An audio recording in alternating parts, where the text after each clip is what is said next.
thank anyone, and I'd have slotted him if I'd been down there. Anyhow, I really want to move on from touching sorry. the void now. That's really very, very interesting. After you wrote the novel The Water People, you went on to that autobiography, This Game of Ghosts, which you mentioned.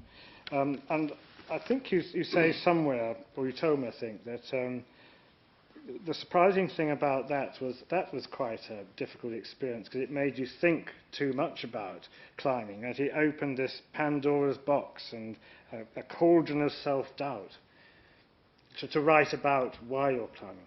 Yeah, I hadn't really thought about it. That only really happened by the time I'd finished writing it because of what the subject was of This Game of Ghosts, which a lot of This Game of Ghosts to me was the paradox between doing something that you love. It's not a sport, it's a passion, it's a lifestyle, really, that you find life-enhancing and life-changing, and at the same time it's killing your friends and nearly killing you at a rate of about one a year. And I thought this paradox was never properly addressed in mountaineering writing. I was always astonished, from reading books since I was about 14, how, so-and-so died, and then they just carried on writing. Yes. There never any sort of philosophical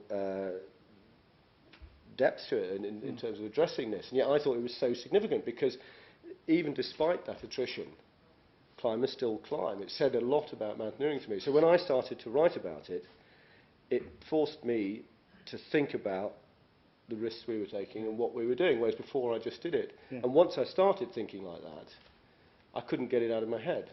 And that started to shake your confidence? Well, Peru had really quite seriously shaken my confidence. Yeah. I actually ended up climbing at a higher standard on rock and ice, after Peru.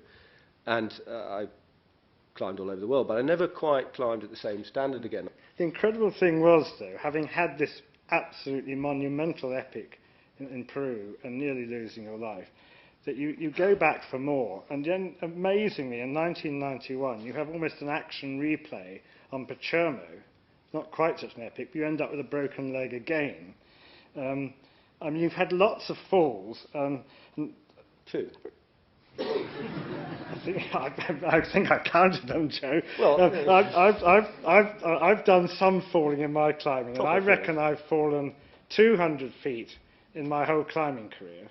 And a friend I used to climb with clocked up 800 feet of airtime, as we used to call it.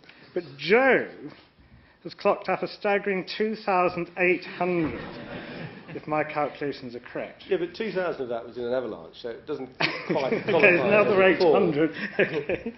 But would you just say you're a little bit accident-prone? No, not really. I mean, it's a difficult one, really. Survival-prone, maybe. Because maybe you can think of it the other way around. It's like glass half full, glass half empty. I've got lots of friends who had one accident and they're dead. Yeah. And you then don't qualify it and say, well, they're not accident prone. What are they, death prone? So when we fell on Pachermo, we'd done our first ascent and we were coming down the North Ridge, and I was climbing with Mal Duff, and technically relatively easy ground, very, very windy. Now, we were both wearing the same crampons, and they were Grivel 2Fs, and Grivel had just put out a warning in all the climbing magazines saying there was a problem with this issue of crampons, this batch number. Yes. Unfortunately, we were climbing a mountain in Nepal at the time, so we couldn't read the magazines.